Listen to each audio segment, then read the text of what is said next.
విధాత TV ప్రేక్షకులందరూ మహాకాల భైరవుని అనుగ్రహంతో ఆ రాజమాతాంగీదేవి అనుగ్రహంతో సుఖ సంతోషాలతో ఉండాలని మనస్ఫూర్తిగా ప్రార్థిస్తూ మీ విశ్వసాయి గురూజీ. ఆగస్టు 4వ తేదీ ఆదివారం అమావాస్య. దక్షిణాయనంలో వచ్చే తొలి అమావాస్య ఆది అమావాస్య అంటారు. ఈ అమావాస్య మనకి పరిహారాలకే కాదు, అన్నప్రసాద సేవకు కూడా ప్రసిద్ధి. మన పూర్వీకులు ఋషులు చెప్పిన మాట. ఆదివారం నాడు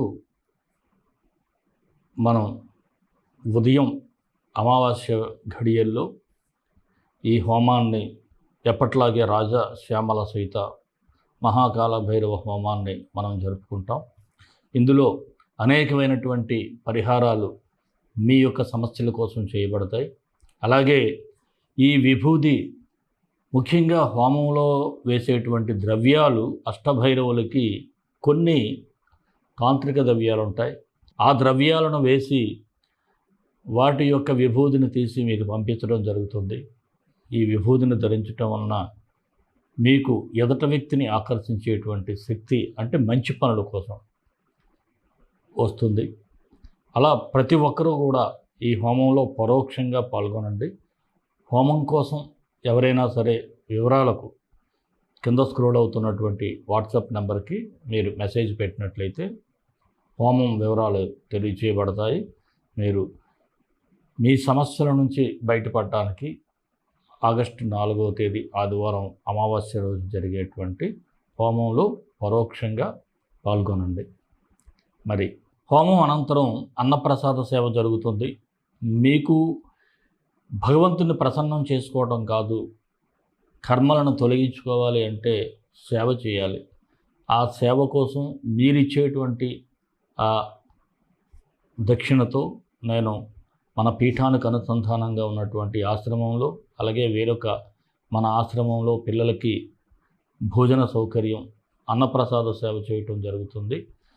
మీరు ఈ కార్యక్రమంలో పాల్గొనడం ద్వారా మీ వంతు కూడా కొంతమంది తల్లిదండ్రులు లేని బిడ్డలకు సేవ చేసిన వారు అవుతారు. ఆ భైరవుని అనుగ్రహానికి పాత్రులవుతారు. మరి రాశిఫలాల్లోకి వెళ్ళిపోదాం. ఈ రాశిఫలాల్లోకి వెళ్ళే ముందు మన వీడియోలు మీకు నచ్చుతాయని మీకోసం నేను మనస్ఫూర్తిగా ఇచ్చేటువంటి రెమెడీస్ కూడా చివరి వరకు చూసి, ఎందుకంటే చాలామంది ఈ రెమెడీస్ ఫాలో అయ్యి కూడా వారు కాస్త బాధల నుంచి విముక్తి కూడా కలిగించుకున్న వారు ఉన్నారు. ఈ రెమెడీస్ కూడా మేము డిస్క్రిప్షన్లో ఇవ్వటం జరుగుతుంది. చివరి వరకు చూస్తే మీకు అర్థమవుతుంది. మరి మన వీడియోలన్నీ మీకు నచ్చుతాయని భావిస్తాను. ఒక్క లైక్ ఇచ్చి ప్రోత్సహించండి. అలాగే మీ బంధుమిత్రులకు షేర్ చేయండి. ఎవరైనా మన ఛానల్ సబ్స్క్రైబ్ చేయకపోతే సబ్స్క్రైబ్ చేయండి. భైరవ శక్తి అనేటువంటి మరో ఛానల్లో మనం అనేకమైనటువంటి పరిహారాల కోసం చెప్తున్నాం. ఇప్పుడు శ్రావణ మాసంలో ఏం చేయాలో కూడా భైరవ శక్తి ఛానల్లో చెప్పాం. దాని లింక్ కూడా డిస్క్రిప్షన్లో ఇవ్వటం జరుగుతుంది. మీరు అది కూడా చూసి శ్రావణ మాసంలో ఏ విధంగా చేయాలి అన్న విషయాన్ని మీరు పరిశీలించి మీరు ఆ విధంగా చేసినట్లయితే మీకు ఆ పరమేశ్వరుడు అద్భుతాలు జరపాలని మనస్ఫూర్తిగా కోరుకుంటూ మరి రాశి ఫలాల్లోకి వెళ్ళిపోదాం. ధనస్సు రాశి. ఆగస్టు 1 నుంచి 15 వరకు ధనస్సు రాశి వారికి సూచనలు, సలహాలు. రాశ్యాధిపతి మరియు వ్యయాధిపతి అంటే గురుడు కుజుడు కలిసి షష్ఠమ స్థానంలో ఉండటం, సంచరించటం వలన కాస్త పరిస్థితులు అంత అనుకూలంగా కనిపించటం లేదు.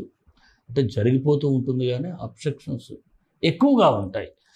ముఖ్యమైన నిర్ణయాలు తీసుకునేటప్పుడు కూడా సొంత ఆలోచన కాకుండా ఇతరుల సలహాల మీద డిపెండ్ అవ్వటం, అలాగే మంచి మాట చెవికి ఎక్కకపోవటం, ఇంట్లో వాళ్ళకంటే వీధిలో వాళ్ళకి ఎక్కువగా ఇంపార్టెన్స్ ఇవ్వడం, ఇలాంటి పరిస్థితులన్నీ కూడా మీకు కాస్త ఇబ్బందికరంగా ఉంటాయి. అలాగే ప్రతి విషయంలో కూడా మీరు అనుకుంటారు, నేను చాలా ముక్కుసూటి మనసుని, నేను చాలా స్ట్రైట్ ఫార్వర్డ్ అనుకుంటారు. కానీ మీ మాట ఎదట వ్యక్తిని బాధించకూడదని మాత్రం గుర్తుపెట్టుకోండి. అక్కడ అవసరమైన చోటే మీరు ఉన్నది ఉన్నట్టుగా చెప్పటం మంచిది, లేకపోతే కాస్త సున్నితంగా వ్యవహరించటం చాలా అవసరం. అలాగే మీ కుటుంబ పెద్దల ద్వారా సమాజంలో కాస్త కీర్తి ప్రతిష్టలు గల వ్యక్తులతో పరిచయాలు ఏర్పడటం అది మీకు శుభ పరిణామంగానే చెప్పాలి. శుభకార్యాలు కూడా చేయటానికి సిద్ధహస్తులవుతారు.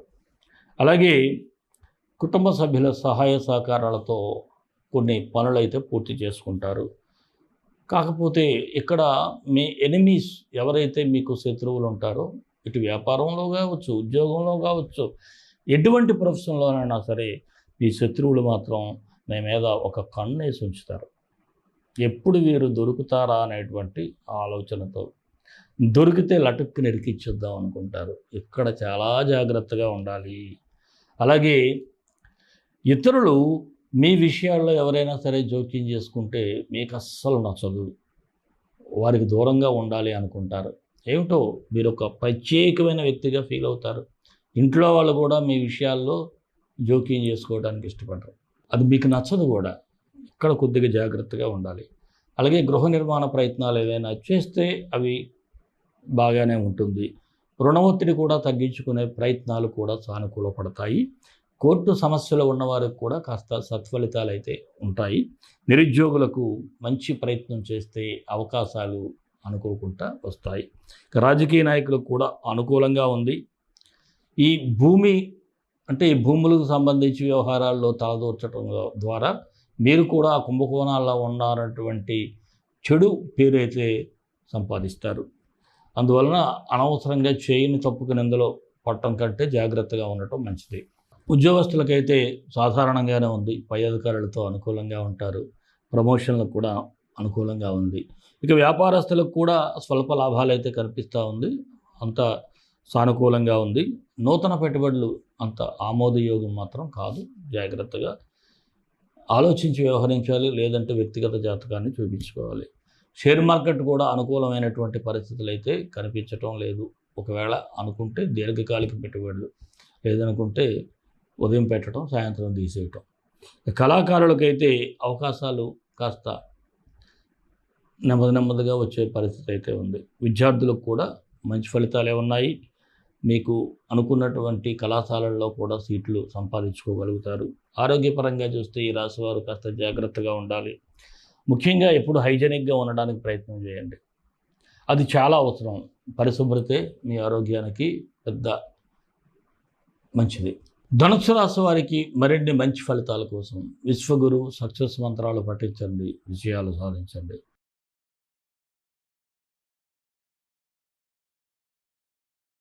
ఈ రాశి వారు సూర్యగ్రహానికి బుధగ్రహానికి మంత్రాలు పఠిస్తే సరిపోతుంది. సూర్యగ్రహానికి ఓం హ్రీం సూర్యాయ నమః, ఓం హ్రీం సూర్యాయ నమః. బుధగ్రహానికి క్షీరపుత్రాయ విద్మహి రోహిణీ ప్రియాయ ధీమహి తన్నో బుధ ప్రచోదయాత్.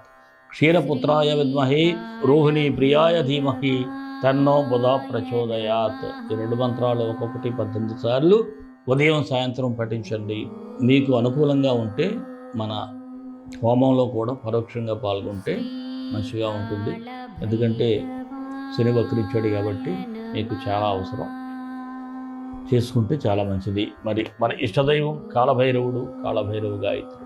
కాళకాళాయ విద్మహే కాళాతీతాయ ధీమహి తన్నో కాళభైరవ ప్రచోదయాత్. సర్వే జనా సుఖినో భవంతు, లోక సమస్త సుఖినో భవంతు. దేశం కోసం, ధర్మం కోసం, భారతీయ సంస్కృతి విలువల కోసం పాటుపడదాం. స్వస్తి.